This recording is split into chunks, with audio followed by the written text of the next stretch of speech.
The Dr. Fazil TV show is brought to you by POYA, People of Yuma Health Association. The Dr. Fazil TV show is intended for health educational purposes only and complies with all the HIPAA regulations.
Episode 7, that's where the meat is, right? Again, we always start with the kind of like a disclosure. We have no financial incentive in the seminar. Number 2, just to be careful, I'm going to show you, we have quite a bit of people remotely watching us through the Roku TV and YouTube and website and everything. So please do not disclose your personal information or your medical information. Just you can ask a general medical question, and it might be pertaining to you, but don't say it pertains to you because it's for privacy reason. So you can ask questions, general question, most welcome, and that's why we're here. And that's the best way to learn is to answer a question, but at the same time we have to follow the rules. So Family Clinic, a weight loss center of Yuma is part of BioClinic. We have quite a bit of success. You can read the numbers. A few of the patients, we have got consent from them that we can present them, so we wouldn't do it without them. So you can see before and after, after. Few more our champs. There are quite a bit of more patients which have done good success, but want to just give you some something to look at. Before, after, before, after, before, after, before, after. You can see it's not a Photoshop actually, it's real. And you can see the significant difference in how they have lost weight. Again, if a lot of people couldn't make it, and I know that because I'm going to show you the numbers on our website statistics. drfazilshow.com, you can go on their website. Our seminars are freely available there. You can watch it there.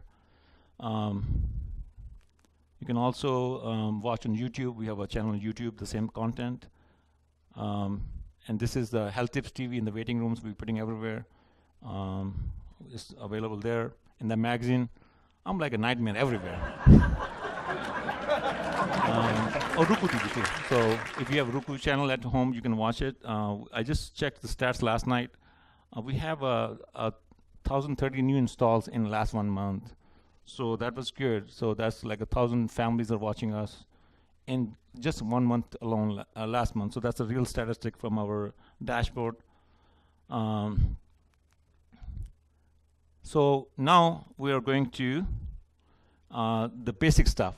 So here we're going to slow down a little bit because I want to make sure that we make sense out of the seminar. And before we move forward, the basic concept of the weight is the BMI, the body mass index. We do not talk about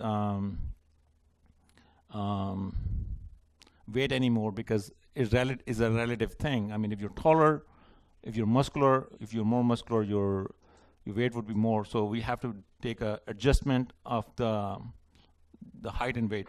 There's no adjustment for the age. There's adjustment for the height and weight. So just a rule of thumb, normal BMI is 25. So it's actually between 18 to 25. Less than 18, you're too thin. You should eat more. Rarely that's the case, but just kind of like make it funny. More than 25 to 30 is considered overweight. 30 and above, obese. No, after that, there's numerous classification. So the medical weight loss has to be with the medical condition along with BMI of more than 30. So that's the qualification to be part of the medical weight loss program. So obesity is covered, not the overweight. So you have to be obese to lose weight. So just know the numbers, you know. So now today we are going to talk about weight loss cleanses and if they really work. I mean, there's quite a bit of misinformation, suggestions, you know. So we have to see, is that supported by medical science or is a myth, right? So there's a lot of misinformation out there, and my job is to give you based on medical literature, not on my gut feeling, literally speaking. It is actually should be supported by medical literature. So there are two different things: detox versus cleanses. So sometimes people say we are going to have detoxification, and sometimes they say, you know, we're going to have cleansing done. And just remember, in the human body, there are two organs, actually three organs, which does cleansing automatically. Already they're doing it for you. The big one is the liver. The second is the colon. The third is the kidney. And then the skin to some extent. We sweat it. You know, we remove the excess salt and fluid through our skin. A lot of medication we take, they go through the liver, and it's a complicated pathway. Anybody who have a liver failure, you can see that you have to adjust the medication at the lower dose. If somebody have a kidney failure, we have to lower the medication they're going to take. Commonly, we see that people who have advanced kidney disease, their diabetes start to get better. Okay, and people think, oh, it's a miracle. It is not a miracle in that sense, but it is a good thing, and it's not a good thing. And I'm going to explain to you why. Because insulin is cleansed or metabolized or excreted through the kidneys. A lot of diabetic medications also. So as your kidneys start to fail, you start to accumulate those drugs, and they start to work stronger. So if you're taking 30 units of insulin before, now you have to take 20 units. It might be good news, but it might be a bad news too, because if somebody look closely at your kidney function, if it is dropping, that's it. That's your answer, because your insulin is acting longer and longer now. So that's not actually cure of the diabetes, but it's actually kidneys which are shutting down. So that shows that kidneys play a very important role in cleansing your medication which we take, and that was just one example. People who get liver failure, they become comatose. We produce ammonia from metabolism of protein, and that can cause like high level of the ammonia, which can make you pass out. So always in Chinese medicine, they used to do lactulose kind of situation. Like, you know, lactulose it causes purging, it causes diarrhea. In ancient Chinese medicine, when nobody knew about dialysis, they find out that if people get a lot of diarrhea, they'll live longer. I mean, they can, you know, for some reason, if they have kidney issues, they would actually survive longer. So, excuse me. So that was one of the ancient way of artificial dialysis back then. And still, you know, I mean, some poor countries, that's one of the option to do, you know, a regular diarrhea. I mean, if you look at the peritoneal dialysis, which is done through the belly, it is the same concept. You're removing the toxins through the fluid against your colon. So there's a natural cleansing system in the body, just like anything else. I mean, you have a, your house, you have a garbage coming out, like in the body, we have kidneys working as the filters, liver working, and intestine working. So then if everything is working fine, why we really need that detoxification and cleansing? I mean, God has given all that equipment, right? So why we need all that? So that's the question we have to answer today. So here's the thing. Well, one of the example of cleanse, you can see this somebody is like before and after. So that picture got my attraction. My eye on it. Like, okay, well, it makes more logical sense. So just like you can have urinary retention. I mean, we have patients where people are plugged up and the bladder is full. What do? You put a Foley's catheter, and then they start to pee more. That's kind of cleansing, right? Same thing could go for the intestine as well, right? I mean, we eat a lot, and there's a lot of medication which can cause constipation. We know that, pain medications, a lot of blood pressure medication, Procardia, a lot of nerve medication, Neurontin, gabapentin, they can cause constipation. And if you're eating and eating and eating, eventually they're gonna stay inside longer and longer. Now, if you stay longer and longer, those stools are not nice thing to have in your intestine all the time. They produce flatulence, they produce bacteria. So, and again, this is kind of like a more logical thinking than any scientific data behind it, because we'll go through that, like what is the scientific data on role of cleansing, but logical speaking, I'm just saying, as you're full of undigested food, stool, it does cause you weight gain. Obviously, everything has weight. The weight is not just from your fat, it is from your fluids, from muscles, from bones, and fecal retention, urinary retention. So would be a good idea to get rid of the the extra stool and extra urine, I guess, and not the muscles, not the bones. That would be a really bad way to do that. Fat, definitely, not the fluids. Now remember, there are a lot of artificial boot camps, which does the sweat camps. They do like sweat a lot, that's not the way to do it. You can lose a lot of weight fast, but that's dangerous. People use diuretics, water pills, a lot of like weight loss centers, fake weight loss centers, I would say, they kind of like give you that combo. You pee a lot, diurese a lot, and you feel like your scale is going to be lighter. Feels good, like, oh, I'm losing weight fast, without doing anything, but that is your good weight. That shouldn't be lost. I mean, you can actually die from that. And there's the casualties, fatalities. You can see that on the TV all the time. People who have tried to done it. I know in the sports world, people do it. Like in the wrestling, you want to be under certain weight, so they artificially lose weight and then get them some weight in, and then you go to your class, which is actually not supposed to be your class, but you are more heavier, but you're not heavier, and moment you pass that bridge, you drink fluid and you're back to your original weight. So those tricks are used. I guess it's like a loophole, but again, it's not a medical science. This is kind of like more dangerous thing to do, especially the population I'm dealing with. They have a lot of comorbid conditions, heart failures, kidney failures, liver failures. So I would never recommend that.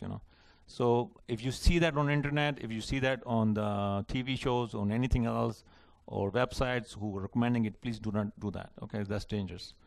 Let's go to the next slide. So now, what's about detoxification? So I gave you like a visual picture before about cleansing. Well, that makes sense. Yeah, if you're full of food, let's cleanse up, feels better. I mean, your food would be less, your intestines would be less distended, and less flatulence, so more hunger, feels good. I think it's kind of like not a bad idea. I mean, but the way we need to do it, that has to be addressed in a subsequent slide. So we're going to talk about it. Should we do it? Should we do it all the time? I mean, in a lot of religions, you can see that's part of it. I mean, once in a year or once in every few years. I mean, I guess I'm no few years. Frequently or infrequently, this in different cultures, different religions, it is part of that. And I don't know if it is because of that or it is just the way it is, But That's the cleansing. Now go to the detoxification, and this is slide shows before and after. Like, you know, in detoxification, you're getting rid of allergens. And I can give you an example. I mean, I don't know if you have watched the TVs. They're selling those sinus rinses, you know, where it actually goes through your nose and come from the other side, and then it's kind of like make you feel better. So the concept in that is that, you know, you're inhaling inhaling all the allergens, and there's some scientific reality behind it. I mean, we all have hair in our nose, right? We shouldn't trim them, actually, medically speaking. They're like filters for dust and allergens, so they kind of filter that out, you know, just like a car filter. You wouldn't remove the car filter and throw it away, and because it's not fancy enough. So those nasal hair actually are for a reason, but you know, we have all kind of devices to take them out, and then we do rinses. We defeat the purpose.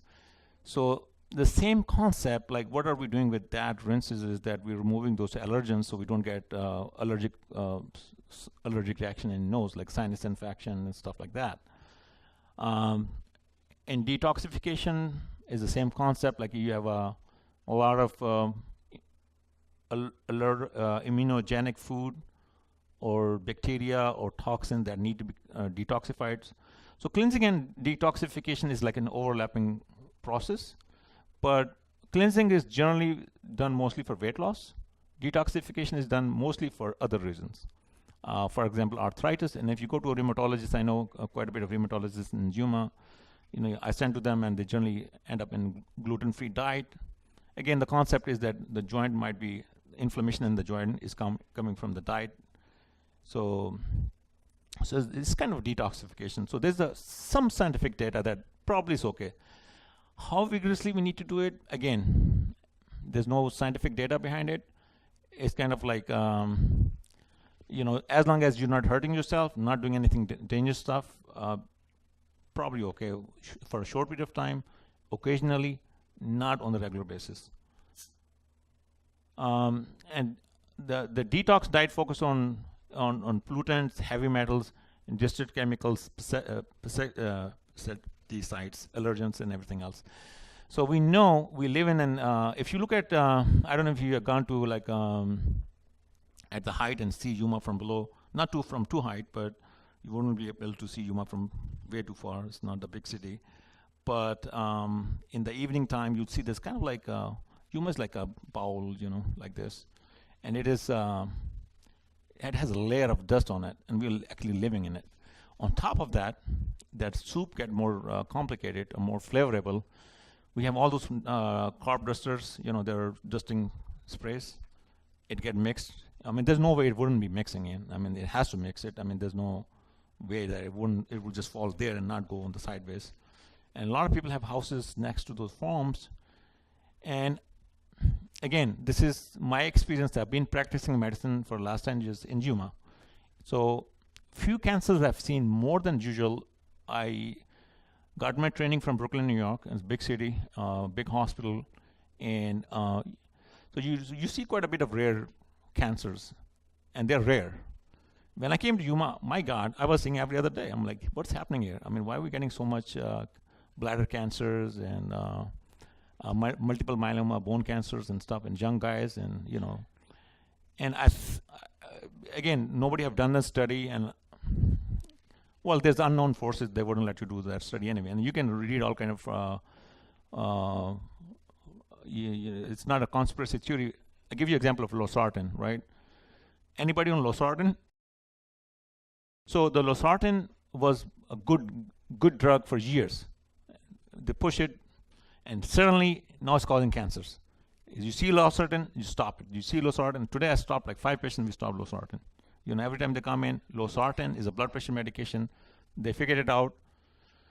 Oh my God, it causes cancer. Now, I'm sure when the pharmaceutical industries launched their drugs, they did their studies, and they probably knew that side effect. They never said anything, right? So, and that's the truth. I mean, there's a lot of other medications which has been known to cause cancers, but never was told, or There were some studies, I was recently in a conference, there were some studies which was pulled out from the literature because it actually would hurt the marketing of that drug, and they let the drug go through. And all that. I mean, there's not one example, there are multiple examples. Same is true for radiation exposure. I mean, I have quite a bit of, not quite a bit, but some police officers which have got cancers, rare cancers, young guys, bladder cancers and brain tumors. So I start asking, like, how do you get those cancers? I mean, you don't have genetic factors. And they say, well, it might be to do that the gun they use for giving you speeding ticket, the radiation goes both ways, So, and then they wrap it around your waistline, and that's where your bladder is. So brain tumors, they have one gentleman, used to be law enforcement, not one actually, more than one actually. And they have 2 different brain tumors. They have no medical sense at all. Well, that will never surface to the surface because, and you all are adults, you understand all that. Same thing is for the, a lot of industries, they don't tell you anything. So I know some patients have had their metal levels checked. It's not covered by your medical insurance. So they went to the bigger labs and have their, if they have suspicions. I have some border patrol officers, they have their lead level checked because of the jobs and everything. And because they have a high exposure to that, when you're checking the exit points and stuff like that.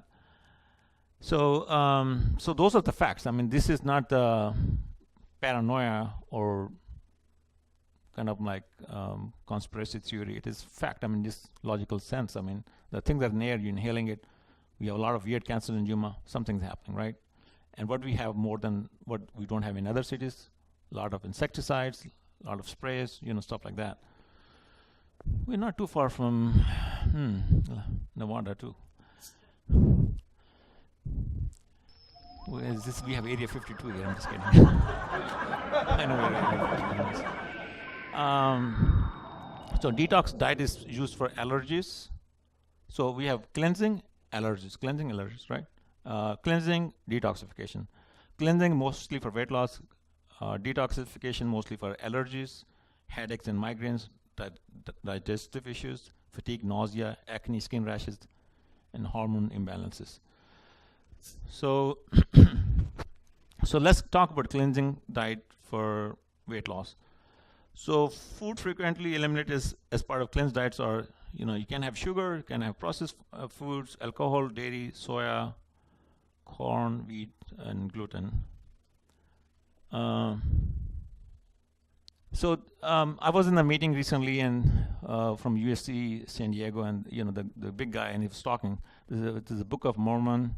It says you can drink alcohol, and I think you cannot drink coffee.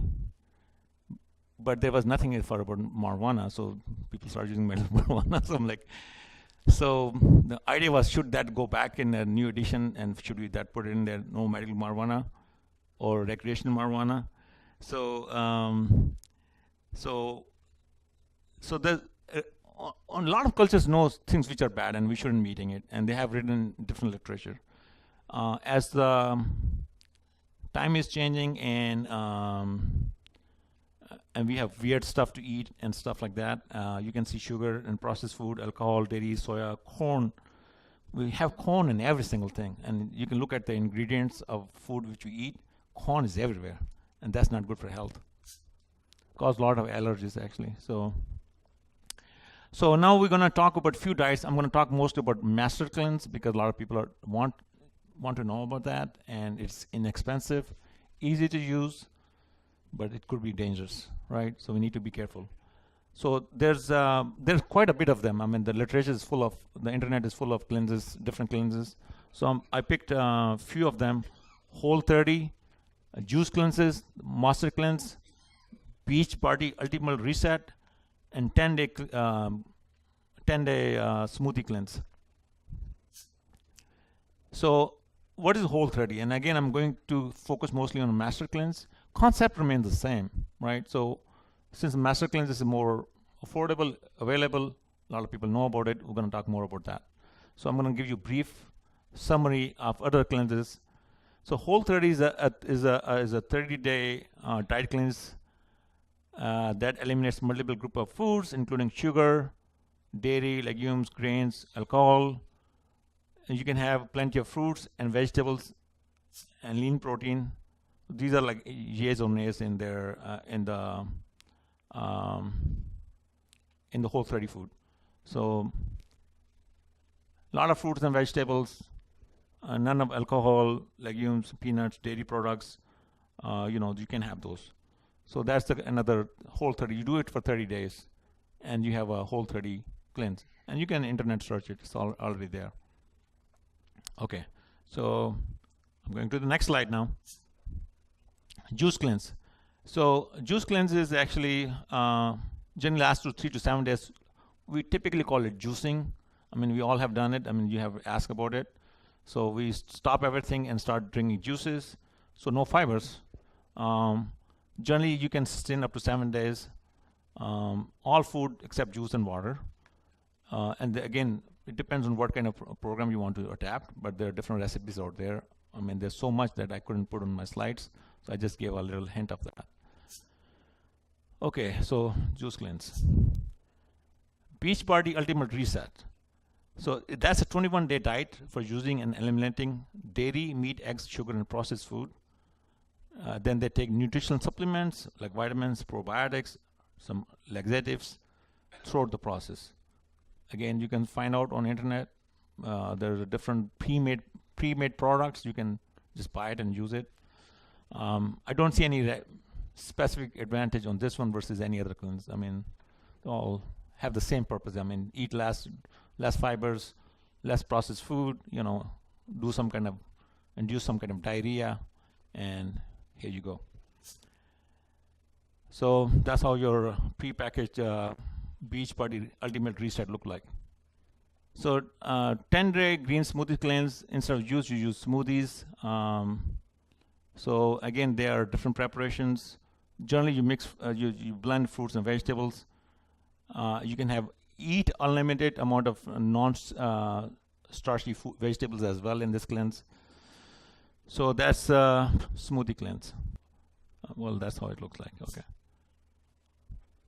So master cleanse, right? Master of all cleanses. It's dangerous stuff. So it's a lemonade. It's actually a lemonade drink. Water, pure lemon, maple syrup, pepper, and sea salt. Sea salt is not added into this one, but it is used separately. And I'm going to go into detail of that now. So also called the lemonade diet. It consists of only a mixture of lemon juice, water, cayenne pepper, and maple syrup for 10 days. So people have used it up to 40 days. That will be really, really bad for your health. 10 days, I don't know. I mean we have some literature behind it. I'll give you the data before we finish this topic, so you can make your own judgment call. I'm not recommending anything. So these are the peppers. These kind of peppers they're used. Why these peppers? I mean, I was looking at the literature, like why they end up with this combination. Like you have a lemon, you have a water, you have peppers, and you have maple syrup. Well, I think the maple syrup is good for your calories. You have to have some calories to stay alive. So the maple syrup will give you calories. Water is just to put things in there. So we have like a recipe and the shopping list, and then how your day is going to look like. I have all those slides set up for you guys because I knew it was going to be asked, and I couldn't remember that, so I thought I'll write on the slide. So pepper is used because pepper increases your metabolism. And I don't know if you know about South Asian Indian. There's India and there's Southern India. Actually, India is a big subcontinent, not the Native Americans, but India, you know. So if you look at South Indians and if you Google search, they are very skinny people. They eat a lot of this thing actually. I have some friends which are from South India and they're very skinny. And I asked them, and if you eat their food, you will know that you eat something. There's a lot of spices, you know. So it does increase your metabolism, right? So that's why they probably use it in a master cleanse. So this is your list. Lemons, you will need at least 3 lemons per day. Now I'm going to slow down so you can, if you want to, write it down. Pure maple syrup, at least 3-4 cup per day. So that's 1 day regimen. So you need 6 serving a day, right? Pepper, 2/3 of a teaspoon per day. That's what you're going to put in your system every day. And there's some laxatives too. You're going to take with it. Herbal teas as a laxative. Non-iodized sea salt, 2 teaspoons per day.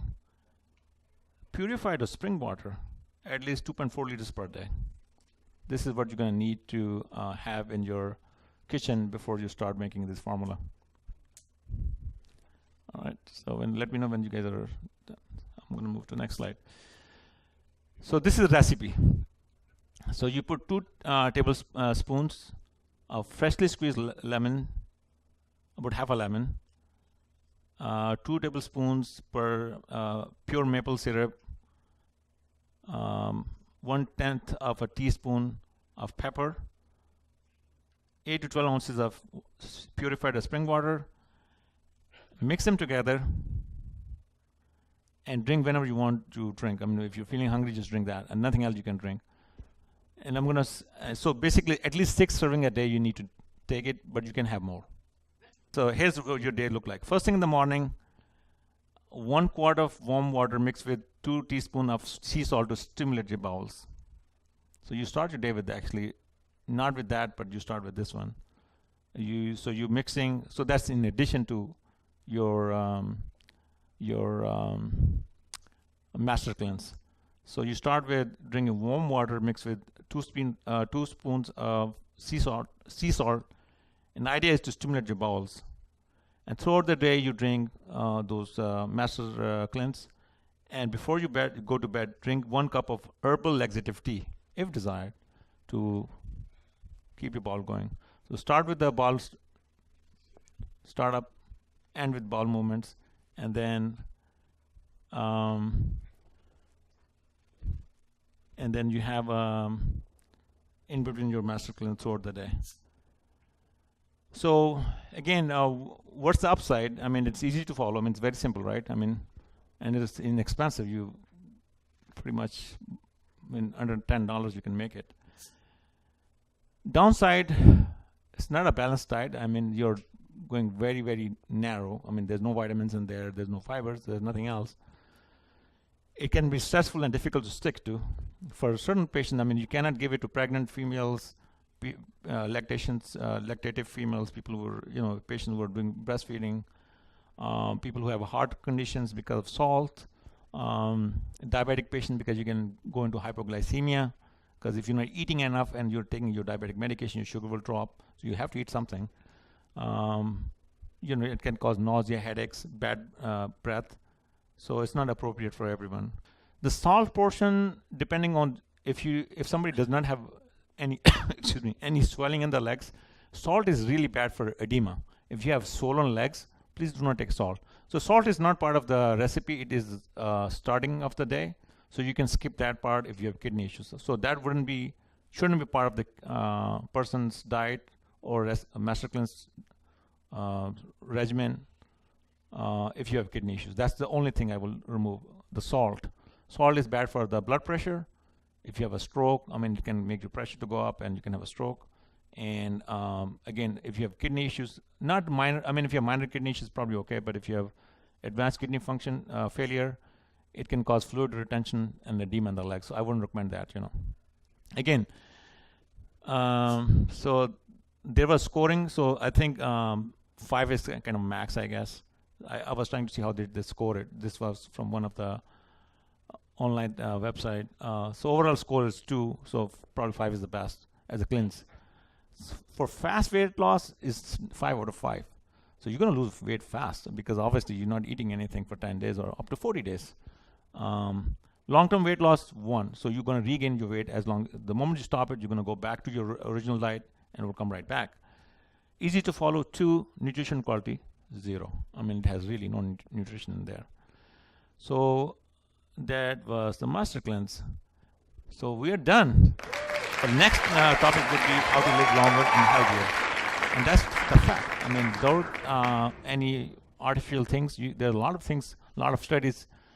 We all want to live longer, right? And obviously healthier, not just longer, but healthier. So there's the things which we can adapt in our life, which can actually, there's some studies, they have certain things, they have done experiment on the mice, and with certain kind of diets, they can actually live twice as their life, And so obviously they cannot do with the human beings because of the ethical reasons and everything. Not here, maybe somewhere else, I guess.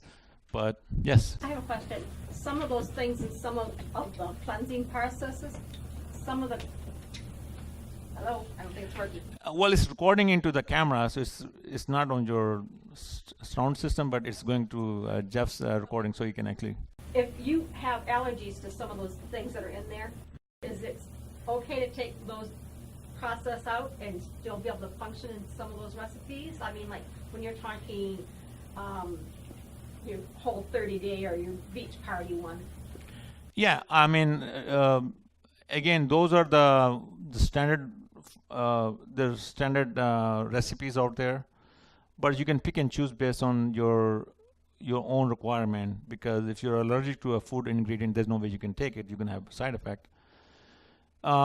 The concept remains the same. I mean, really, there's no magic cleanse. It is all like, more liquid diets and less processed diet and eating less than what you, making stool out of. So you're actually on the negative balance. That's what it is. So you're eating less and having more fecal material. So you're on the negative side of your food intake. Okay. So that's the concept. How you do it, I mean, different people have come up with the different things, and one thing might work for one person, I can make another master cleanse. I can I mean, you can just replace maple syrup with honey and pepper with jalapeno, I'm just saying, and it will probably do the same. I mean, I'm sure, because the concept is you're on the I will call it Fazil cleanse. I mean, that will be funny, right? But again, the concept will remain the same. You're irritating the bowel, and you're increasing the metabolism, and there's you're reducing the fiber intake. So obviously you're cutting down the calories, so you're going to lose weight. The problem is, should we do it? Here's my concept. I think we have to individualize. Anybody who has have a chronic constipation or taking any medications, and I'm going to give you why I'm saying that. So if you're taking pain medications, gabapentin, blood pressure medication like Procardia, it paralyzes your intestine, and you're going to have constipation no matter what you do. So cleansing would be once in a while, might not be a bad idea. You have to be careful. Don't do it more than 3 days. I wouldn't recommend more than 3 days. If you have comorbid condition, if you're allergic to any ingredients, you shouldn't be taking it. If you're diabetic, you have to be very, very careful, because it definitely will put you in hypoglycemia. So you cannot do it if you have diabetes for more than a day, I guess. And just ask your doctor, which is me. I'm just saying. So I think is a good idea. I do recommend anybody who's on have a severe constipation and on narcotics, and they generally have a very common side effect of having constipation. So what I tell them, I mean, nothing will work. I mean, there's medications which are designed for diarrhea, constipation for opiates, but they're very expensive, like Amnesia. So what I tell them, don't take your medications, pain medication for a day. You're going to have a withdrawal and you're going to have a diarrhea. And that would be your drug holiday. And they say, well, we misunderstood. Drug holiday, we thought we have to take more. I said, no. Drug holiday means do not take drug that day. Do not take your pain medication that day. And it will cause withdrawals. Obviously, they would be in some kind of pain.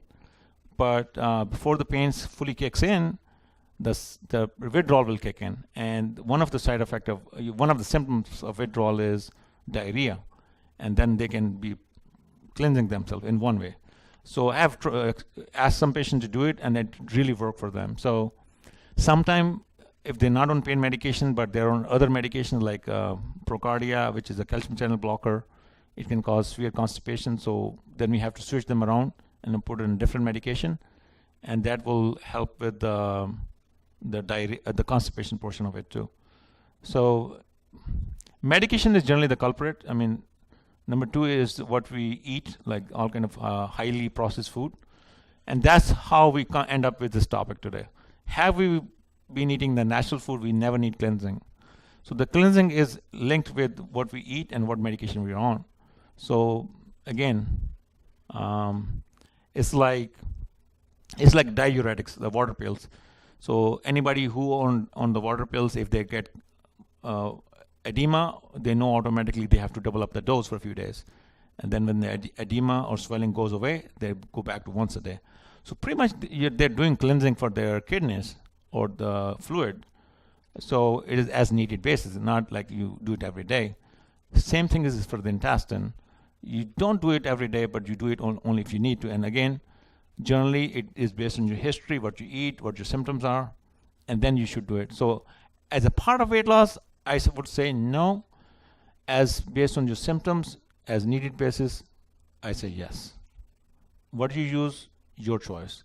Master cleanse is too extreme, that's brutal. If you can handle it, if you have no medical condition, that's fine, short period of time. If not, there's so many other cleanses, concept remains the same. Eat less, purge more, and you have your cleanse.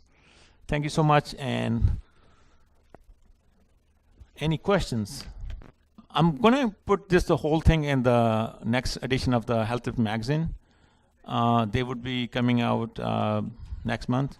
So that's what I started doing it. Instead of doing duplicating things, I said, okay, maybe I can just publish the whole thing in the magazine. It would be also available on the video format.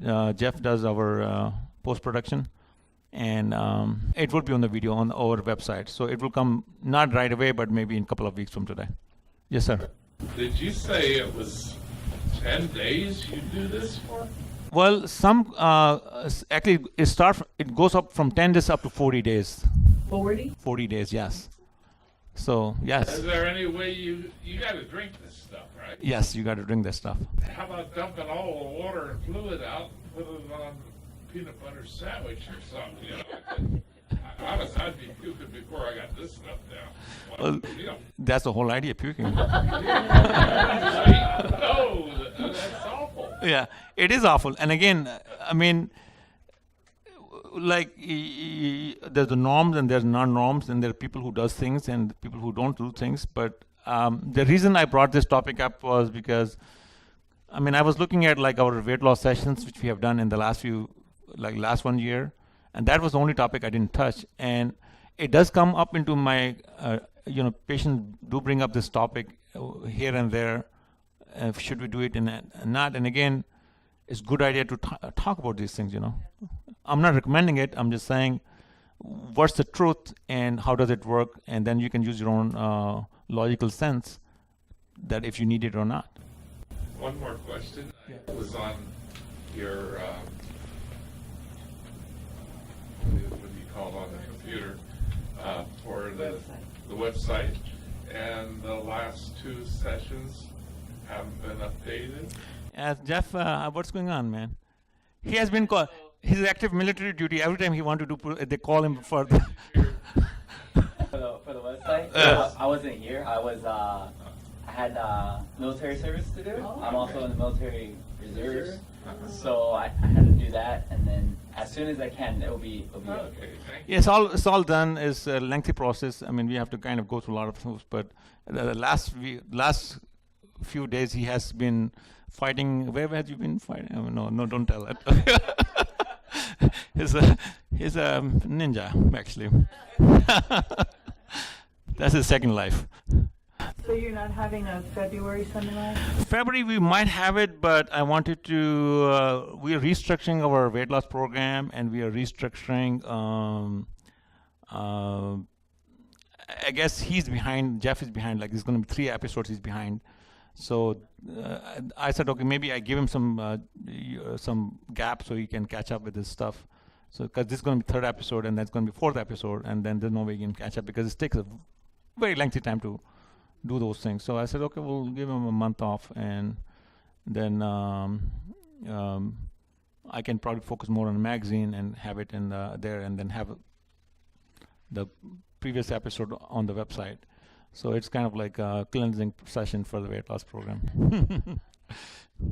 Okay, my question is, one of the first slides you had cleanses versus detox.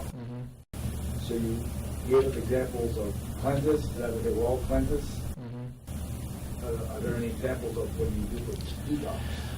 Okay, so generally they overlap to the cleanse and detox diets. They overlap each other, and pretty much the same diet that they also use for detoxification. The only thing different is the reason you're doing it. So in the detox, basically you are doing it for not for weight loss. So you're doing it for migraine headache, allergies. So what you're trying to do is reducing the load of immunogens in your body. And that's what it is. Pretty much, I mean, there's a lot of weird detox things. I mean, I was watching on the TV. They had a guy sitting in with this. It is known as deionizing detox. So the guy was sitting with his feet in the water, and they have electrodes on both sides of the metal tank, and they could see that in an hour, it was the water become very filthy looking. They said, see, all this stuff is coming out of your body. And he said, that makes sense. Well, then they did an experiment. They have no feet in there, and they left the bucket just like that, and it looked the same after 1 hour anyway. Oh, wow. So it was the oxidation process and not the detoxification. So there's a lot of like scams out there, so you have to be careful. I will just say, if something is not, if you feel sick, if you eat a certain food, you're allergic to that. Now remember, we have food allergies too. Sometimes we don't realize it. And I mean, a lot of people will complain, I eat that food and I start to have runny nose right after that, or might have cramps in the stomach. And if we do the skin test, you will see that they were allergic to that diet. Now, you don't have to have full-blown allergic reaction. You don't have to have like rashes. You could do that, or you might have it. But certain cases, a lot of us have allergies to a lot of foods. And I can tell you from experience, when we do the skin test, we tell the patient, hey, you're allergic to strawberries. He said, I eat strawberries all the time. I never have an issue. I said, think back again and see what happens. He said, yeah, I just do get some cramps and diarrhea after that. Well, that's an allergy. It's a subtle allergy. So what would be a detox diet would be remove that strawberries from your food from here forward. The problem is that a lot of processed food, they put not one thing, but bunch of stuff. Preservatives and salt and that thing and corn. One way or the other, you're going to be allergic to one of those things, and you're going to feel sick when you eat it. You're never going to feel like you're healthy or something. So the idea is that when you're doing detox food, you're eating pure food, pure, not mixed, vegetable, fruits. So that's the whole concept, that remove artificial ingredients. You don't know what you're eating. Eat simple food, high in fibers. And most likely you wouldn't have any allergic reaction from those because you know what you're eating. If you're eating something like a pre-cooked or pre-boxed or bar of protein, and you can look at their list, my God, I can't even tell what's in there. A lot of things not even on those the chemistry table, So they put everything in there. So and that's why if you're having some health issues, joint pain especially, arthritis is very common from allergies. Again, I know from a lot of my colleagues, rheumatologists, I send my patient to them for arthritis, and they come back with a restricted diet. The reason is that what the allergies that allergy is kind of like a foreign body to our body. When we eat it, we produce antibodies, and it mixes together and makes a complex. As a complicated pathway, but the byproducts get deposited into our joints and cause pain. So that's why you want to avoid those antigens into your body, so you're not making antibodies. And sometimes you actually make it's a good question. You make antibodies to your own body. We call it autoimmune diseases. I saw a patient today actually, and Christian know what I'm talking about. So So this was a thing like you eat something or you smell something, like people are allergic to smoke or perfumes, stuff like that, right? That's the foreign things. But sometime, like in lupus, you can make antibodies to your own body. So you're eating your own body. And rheumatoid arthritis is one of them. That's autoimmune. That means you're making antibodies to your own body. So your body think that your body parts are foreign to you. So it starts to react against that and produces that complex, and it causes damage to the body, inflammation. And they get arthritis and all kind of kidney failure and stuff like that. So there's a list of that autoimmune disease, the connective tissue disorders. We call them connective tissue disorders. And there's a huge list of that. And how you treat it, you give immunosuppression. So you lower the immunity. We tell the body, do not fight against your own body. So we lower the immunity by giving prednisone, steroids, or the new agents like monoclonal antibodies, very expensive stuff. You give them IV. It lowers your response to allergies, and you don't get that reaction, but then you get more exposed to infections, right? So that's why you have to be careful when you're on those medications. I mean, if you do remember on the TV, when they advertise those medications, they make sure that they say that you make sure you don't have tuberculosis in the past. Because if you have tuberculosis in the past, it will reactivate the TB. So that's the concept. So one way or the other, we are fighting either outside antigens or our own demons or our own antibodies. So I mean, if we have to end up with autoimmune conditions, well, that's our genetics. But if we have allergies to outside things, that's our fault. We should be careful what we put in our system, what we inhale. And sometimes it's not in our power. I mean, sometimes your certain professions have that inherent problem. Asbestosis. I mean, back in the days, it was fine, no problem. Now, billion-dollar lawsuits everywhere because of mesothelioma, cancers. So things which are good today, 10 years might not be good in the future. And I can tell you what's the next. The next thing is coming, the Wi-Fi. Wi-Fi, and there's a Li-Fi. There's quite a bit of versions of this internet and like cell phones, and nobody's saying anything. But again, this technology is too new, and everything is like talking to each other now. So we have Wi-Fi with our Bluetooth and Wi-Fi and everything. And I can tell you, in next 10 years, there's going to be a wave of tumors, cancers, brain tumors, all kind of stuff. Because we are immersed on those things, and those you can actually measure those things. There are machines you can measure how much radiation we're getting exposed to. They are not. Over a period of time, they causes genetic changes in our DNA, and that can change into cancer. First atomic bomb, when they did experiment, actually the soldiers were sitting right in front of it. They didn't know there was radiation. All of them died afterwards, after a few years. All of them. Was it? They did intentionally? No, they didn't know that. Back then, it was a new technology. They said, "Oh, that's fine. Oh my God, see what's happening." And all the people on the forefront, they got exposed to radiation. All of them died. So same thing. Everybody's like, "Oh, my fridge talks to my cell phone. This iWatch is getting my going there," and people are already having phantom pains, and arthritis already happening now. So I think that's the next big thing coming up. Besides the green revolution, you know what the green revolution is? The marijuana revolution. So again, this is coming from the big university studies. I have to say that in 1990s, the concept was nobody should be in pain, right? If you're in pain, you're a bad doctor. You should be on the pain medication. And then there was a push from everybody should be on a pain medication. No should be in pain. So we end up, as a population, US is still consuming 80% of all the pain medication in the world. 80% of all the population of the narcotics is being prescribed in the United States at this time. So what happens? The opiate epidemic become the biggest epidemic. It become more epidemic than the street drugs, actually. a lot of casualties, a lot of fatalities, and everything. And then there was a loss kicked in. Oh no, we can't do it anymore. Stop! It's too much. So now we're putting brakes on it, right? And this is a good thing to do. But now at the same time, we make marijuana legalized in a lot of states, recreational, medical.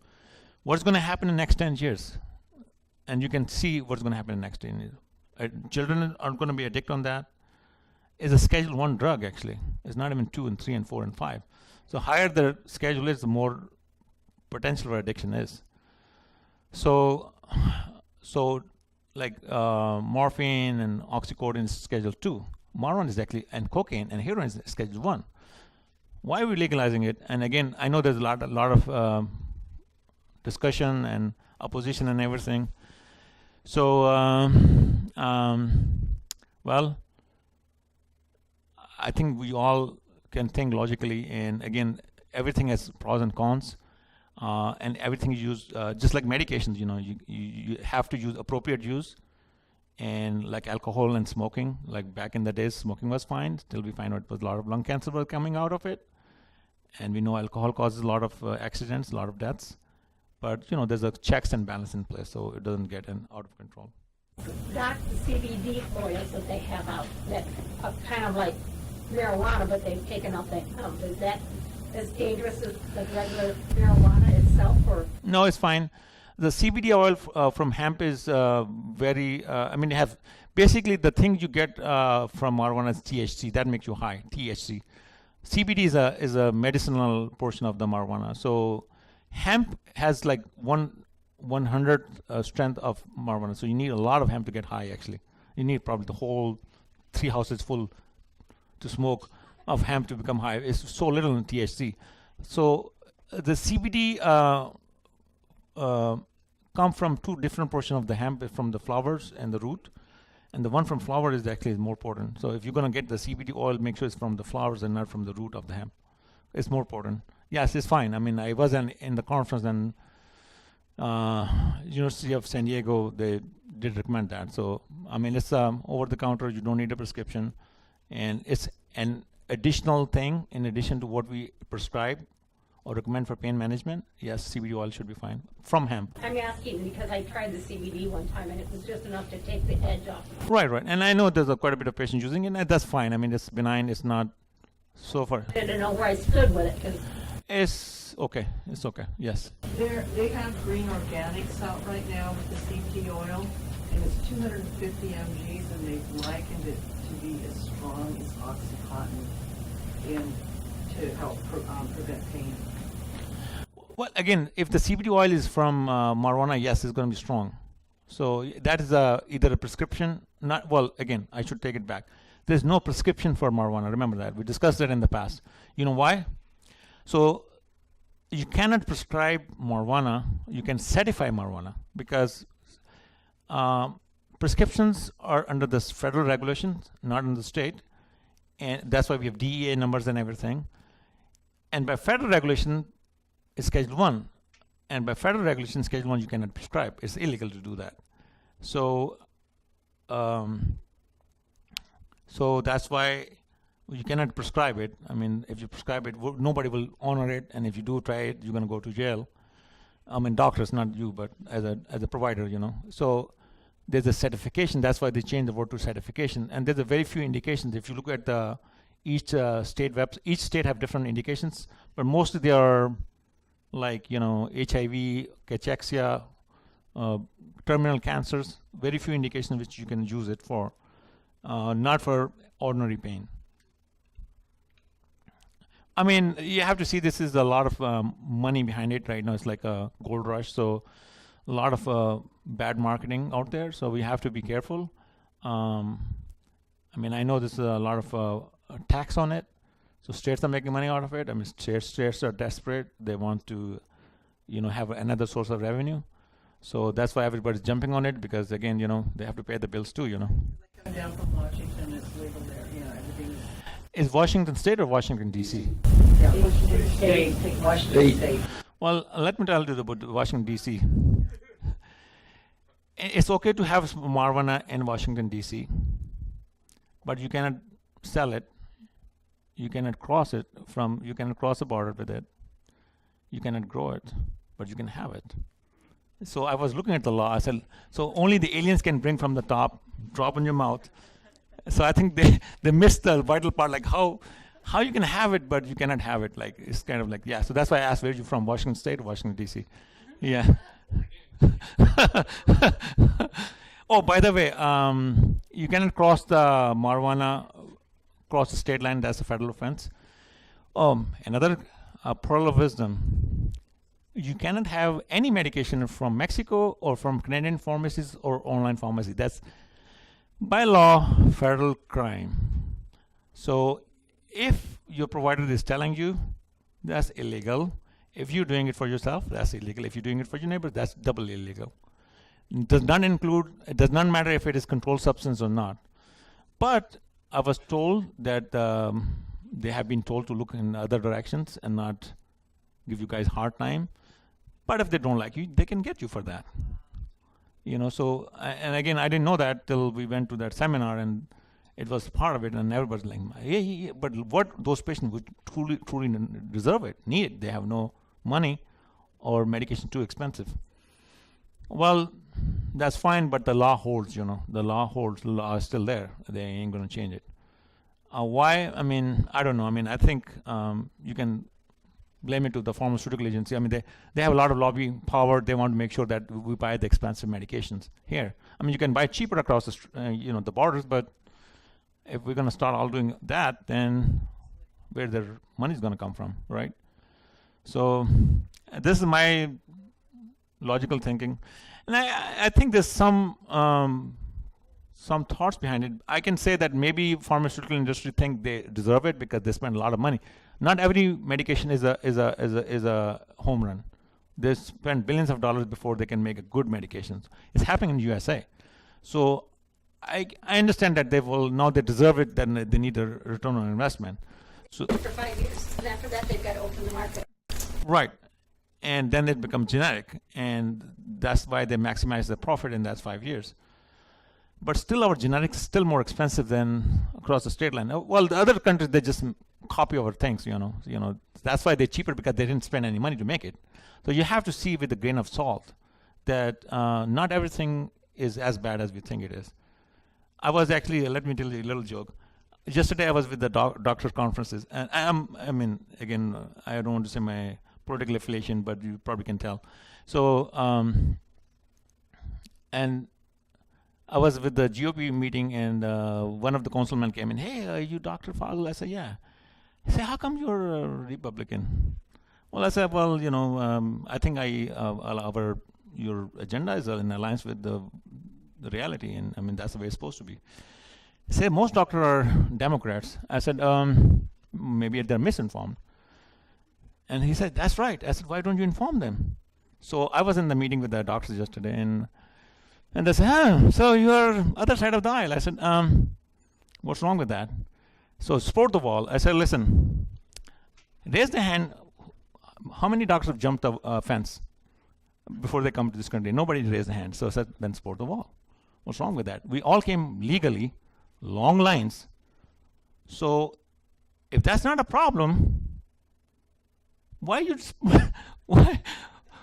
lock your doors at night when you sleep? So why not support the wall? I mean, what's wrong with the security? I mean, that's a basic. That's how the nation, they protect themselves. And everybody was quiet, and I thought I gave them the message, and everybody's thinking, don't just do the right thing. Just do the right thing. It doesn't matter you're one side or the right side or left side. I mean, the right thing, not the left side thing, the right left thing. And again, I think I'm not going to politics, but I made my point. So again, for the pharmaceutical industry, I think the reason behind it, we are the greatest nation, and I think there's a lot of talent. And the pharmaceutical industry, not all of them are bad, and they do a lot of research, and billions of dollars go to research. So I think in one way, if there's no incentive, they wouldn't do it, and that's why we always have the edge on the medical industry, and that's why the cost is high. And the other countries, they just copy it and then sell it cheap, like fake medication. And sometimes they're really fake, actually. They're not even real. So that's where we stand at this point. So not everything is bad. It could be better, but it's not as bad as it looks like it is. So. Can I make a comment? Yes, ma'am. What I can say, we don't have prescription insurance, but there is things out there that the pharmaceuticals allow us to get the medicine cheaper than what it is if I was to walk in and say I need this. That's true. And They're making it available. so everybody, when you guys go home to the website, goodrx.com, wonderful website. I mean, they have coupons. Every medication, some of you take, Viagra, and I can tell you, without the coupon, the price is $2,000 cash. With the coupon, is $15. Big difference. Big difference. I bought some that was like 80% off. Right, and it's not just one, all medications, all of them. Veterinarian Goodrx.com. for dogs, cats? I never checked for that, but I'm sure there's some website out there. And I think you can print out the coupons, you can text yourself those coupons and stuff. And the thing is, the pharmacy will never tell you that. They will never tell you that. I think there's a law coming in. They have to post their prices from with the coupon and everything. So they have to post their prices so consumer can see what their cost would be with the coupons. But at this time, there's no law. So If you ask, they have to tell you. if you ask, but yes. You have to make people realize you have to ask. Yeah, or just go to goodrx.com and then surprise them. Sometimes the pharmacist will have a cheaper coupon yet. And if you ask, can you beat this coupon, they'll tell you yes or no. Well, I tell you the trick. Don't show them the coupon. Let them dispense the medication. Then give the coupon. Because my feeling is that they might actually give you cheaper brand if they know the coupon is coming in. Surprise them. Say, okay, all right. They usually have it done up and then you hand them the coupon. Then they happen the coupon. You're gonna see he just fell on the other side of the window. Exactly. Yes. So that's a little trick. This is inside information I'm giving it to you for free. All right. Anything else? I have a question. It's not nothing to do with what you guys have been talking about, but so going back to like the one cleanse with the cayenne pepper. Mm-hmm. So say if you have if you're taking lisinopril, Mm-hmm. you're taking metformin for diabetes, but you're constipated, you have constipation or whatever. And I have a friend that actually did that diet, and she lost a ton of weight, and it's actually not bad. It's pretty good actually. Mm-hmm. Because I've tried it. But you said that you can't take it if you're on the diabetic. Right. So Can you eat something maybe and then still do it, or no? you can, but then it wouldn't be a master cleanse. It would be modified master cleanse. Put it that way. When would you recommend somebody that is like that? Again, I wouldn't recommend anything at all. Actually, I will just. First, you have to look at, as you said, a friend of yours has diabetes, and you have to do it for a short period of time, and you have to monitor your blood sugar, make sure you're not getting hypoglycemic, or you have to talk to the doctor to lower the medication dose while you're doing the cleanse, so you're not going into a hypoglycemia in the first place. And also remember that when you're starving, you're producing acid in the body, known as ketosis. And metformin by itself can cause ketosis, so it could be really dangerous. So, if you're young and healthy, you're probably going to make it. But if you have any other comorbid condition, it could be dangerous too. So, again, I wouldn't recommend one size fit all. It has to be individualized. I would just say, just please ask your doctor before you do it, and he can probably, tell you probably this is better. Most doctors have no clue about cleanses anyway. This is not part of the regular medicine we talked today. It is kind of like off the shelf, it's not a mainstream way of doing things. But again, we live in the real society, and a lot of people do ask those questions. With the internet information out there, we have that as a providers, we have to be able to answer the questions when people ask those questions. So the only way we can do it either on one by one basis, or as a group like right now, we're doing it now. So the answer to your question would be, it has to be individualized. And again, if they have medical conditions, those precautions need to be in place. if they survive the first episode, they might not survive the second episode, So it has to be careful because a lot of things are happening. Remember, when you're losing weight, your medication is getting more stronger too. Remember, we are like a bubble, right? So when you eat medication, it gets dissolved in the fluids, bodily fluids, and you get a certain levels. We call it like a therapeutic levels or concentration levels. Now, as you get smaller, your fluid level is less, so the same medication become more stronger as well. And we see it commonly in our medical practice. As people lose weight, we're constantly reducing their medication, We're either stopping it or reducing it because they wouldn't need that medication now as they used to in the past. So if you're reducing the weight that randomly, that fast, the same medication which was fine before can kill you, actually, with one way or the other. I mean, for example, your narcotics can become very strong. Your